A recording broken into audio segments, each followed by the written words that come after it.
Things started to fall apart for Adanna when the Christmas she had hoped for turned sour. She was setting up a Christmas tree in the sitting room in the village when she remembered what had happened to her 10 months ago. 10 months ago, Adanna was trying to get a master's degree. She was in the University of Lagos and was going through apartments, but her real estate agent was below average. He was showing her places that she would never ever live in. After showing her several apartments that she did not like, Adanna storms down the staircase, and while she was walking, she nearly pushed down an handsome man. He introduced himself as Obinna, and when Adanna told him about her quest in finding an apartment, Obinna decided to show her a few that he knew around the campus. Just few hours after viewing the apartment, Adanna decided to pick one out of the ones that Obinna showed her. She was happy and decided to take Obinna to lunch. She took him to the campus canteen where they had sausages and bottles of soft drink. Then later in the day, she decided to move into her apartment. Obinna was also there to help her move in safely. She arranged everything and Obinna was so helpful to her. She was finally happy that she met someone sensible. She decided to cook for him, but Obinna insisted in making the meal for both of them. He made stir-fry spag, and after they had eaten, they sat in the parlor chewing popcorn and bottles of wine while they watched the movie. The attraction between them cannot be denied, and after spending so many hours together, they were already in love. They sealed the night with a kiss, and that was the beginning of their love story. They went to everywhere together. They went to the beach and every other places they could find their hands on. Obinna was sure that this was his woman, and so he decided to take Adanna to see his mother. Obinna was a rich man, and when they arrived to their mansion, Adanna was surprised to see the wealth that he lived in. She met his mother, an elderly woman in her 50s known as Nkechi. Nkechi welcomed her with laughter and open arms, and then they sat down to dinner, and that was when things took a different turn. Nkechi spoke harshly to Adanna. She told her that she was not the kind of girl he wanted for her son. She wanted someone who was calm, naive, and had no ambitions, someone that would just sit at home and take care of the family. Adanna was not such woman, and she made it clear to her that she was a career woman who was going to pursue her dream and also take care of her family as well, as women have been doing so for centuries before now. Nkechi was visibly angry but maintained her cool. And after having the lunch, Obinna was kind of surprised that his mother would make such a comment. But Adanna stood up, bade her good night, and then entered the car. They saw her off to the compound until she entered her car and then zoomed off. When they got back into the sitting room, Nkechi could no longer hold it back. She told Obinna in clear words that he could never ever be with a woman like Adanna, and she was not going to make a good wife because she would always pick her career over her family. Obinna tried to explain things to her and make it plain to her that Adanna was a good woman and would also be there for his family. But she did not listen to him, and Obinna left angrily that day. The next day, Obinna visited Adanna in her home, and he made a bowl of salad for the both of them. They were so happy together. They would laugh while cooking, and they would make silly jokes as well. They sat down to eat their meal, and while they were eating their meal, Obinna opened a box of ring. He was about to propose to Adanna. Adanna, in shock, she could not believe that this was happening for her. She was so excited, she didn't know whether she should kneel with him or stand up. Obinna went on his knees and said to Adanna, Adanna, I've been with other women. I cannot deny that. But all of those women can never measure up to you, because not only are you beautiful, smart, and career-oriented, you are also a kind woman. You are the kind of woman I want for myself and I want to spend the rest of my life with. Adanna was overjoyed. She screamed and accepted the ring, and they both hugged each other. The next day, Adanna dragged Obinna to a bridal store where she tested wedding gowns and she would spin around and say, "How do I look? How do I look?" And Obinna would respond, "You look as beautiful as an angel." That continued for a while until she finally picked one of the dresses. Even though she hadn't fixed like a date for her wedding, she was sure that this was what she wanted to wear. Obinna broke the news to his mom over the phone and she was not excited. She, however, invited them to a party for her office employees at her home. Obinna was dressed in a blue suit and Adanna was dressed in a pink, gorgeous two-piece outfit. They were happy to be at his mother's employees' party and they were enjoying themselves. Adanna decided to go into the kitchen and grab a bottle of water. As she was about to pick a water from the fridge, a pregnant woman dressed in green appeared from behind and said, "Why are you sleeping with my husband?" Adanna was shocked. "Who is your husband?" she asked.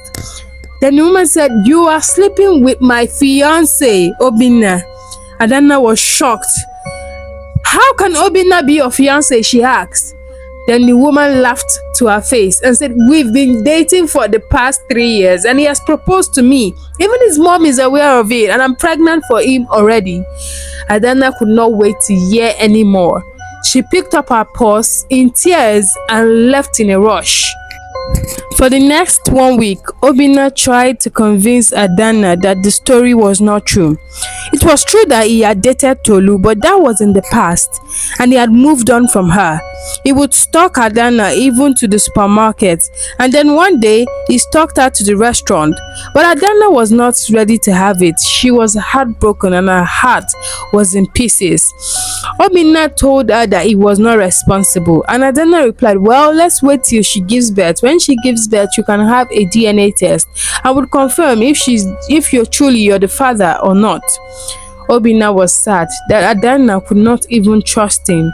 It was true that they had known for just a little while, but he had assumed that they were as honest to each other as possible. Adanna packed up her bags in sadness and she left for the village. The Christmas celebration was fast approaching and she would love to spend the time in the village with her families and relatives. Obinna attempted to get an audio recording of Tolu's confession, so he visited her. But Tolu was evil and smart, and so she would not budge or make any confessions. She insisted that Obinna was the father of her child. Obinna said, "But we broke up 6 months ago. How am I the father of your child when you're just 3 months gone?" She didn't say anything. Instead, she smiled and said, "You are my child's father, and that is final." Obinna, in sadness, went home and drank to stupor. He was sad and he drank himself to stupor with the hope that he would forget all his troubles and Adanna would take him back. His mom walked in on him and tried to help him up. She was sad that her once happy son was now drinking to stupor. She confronted Tolu. "Tolu, this is not the plan. This was not the plan. This was not why I called you. My son said he's not the father of your child, but you insist that he's the father." Then Tolu spoke with anger. "He is the father of my child. You called me here to scatter his relationship with Adanna, and I have done my part. The fact that he has gone to drink himself to stupor every single night is not my problem. My problem is I am here, and I'm here to stay permanently." Nkechi was shocked. She realized that Tolu was evil, but it was too late because she could not get Adanna and she was stuck with her own evil decisions. While they were having exchange of words, Obinna walked in on them and he said, "I heard everything and it is time both of you started talking." Then Tolu spoke. "Your mom called me. She said she doesn't like the woman that you're about to get married to. That she likes me instead because when I was here, I usually cooked and cleaned and did every menial job for her just to make her happy. But at the end of the day, you did not marry me. But now she called me to come and take my possession and that is why I'm here." Well, if you're still confused about the father of my child, you are not the father. Nkechi screamed, "You lied to me. You said that Obinna was the father of your child." Then Tolu replied, "You must be stupid if you thought that I would let Obinna slip through my fingers again. Well, now that he knows everything, there is nothing to lose again. She paid me heavily to be here. Your mother is as evil as I am." Obinna could not yet believe his ears. He was shocked that his own mother would plan his downfall and his own sadness. He stormed out of the house and decided to go to Adanna's house and beg and plead with her once again and make her see reasons that every single thing that has been happening was a lie. He was told that Adanna had gone to the village for the Christmas celebration, and so Obinna quickly packed his bag and went to the airport. He boarded his own private jet because he wanted to arrive to the village as soon as possible. He was restless in the private jet as he was waiting to arrive. When he got to the village, he entered his car and started asking around about Adanna. He hadn't met her family yet, so it was quite difficult for him to locate her. After hours, he couldn't find her, and so he decided to go to the village square where they were celebrating the masquerade. He met someone who directed him to Adanna's house, and then when he got in there, the aroma of jollof rice, fried rice and chicken filled the air. He met Adanna and explained everything to her. She was happy to see him, and she also believed him. Obinna knelt down again and proposed to her again, saying, "This time, I hope you won't run away anymore." Adanna was excited and she accepted. All her family members, relatives, cooks were happy and they screamed with joy as she received a ring once more. Obinna and Adanna had their court marriage after he paid a bride price. He did not invite his mother, although that did not sit well with Adanna. They went ahead with the ceremony. After the ceremony, Adanna advised him and convinced him to go visit his mother. And then they arrived at her mansion once again. She was happy to see Adanna and she quickly took the gifts in excitement and led them into the sitting room. And that was when she spoke about what she did. She said to Adanna, "I am sorry that I hurt you so bad. It was from my experience. When I was a young girl like you, I wanted to be a career woman. I wanted so much to make my own money that I neglected my family. Obinna here is not my only child. I had two other children, but they died in a fire accident because I was never at home, and my husband as well was always busy with work. Instead of me to take care of my family, I was there chasing money. After I lost them, Obinna was a miracle in my life because I was already in my late 30s when I had him. I could not and cannot believe that the miracle would shine upon me, and that was why I felt that as a career woman, you would definitely make the same mistakes as me. I know that that is ignorant and very, very rude of me to assume that you would behave like me. I am sorry, my child.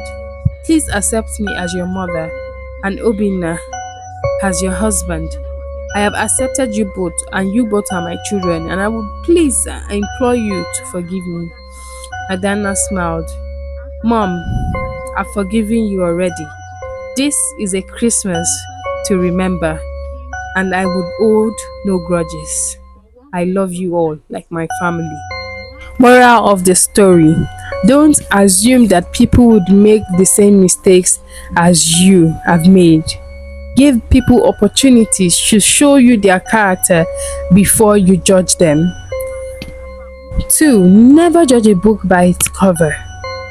3. Don't ever be the instrument to destroy love in people's lives and your environment at large. If you've learned other lessons from this story, I would love that you share them in the comment section.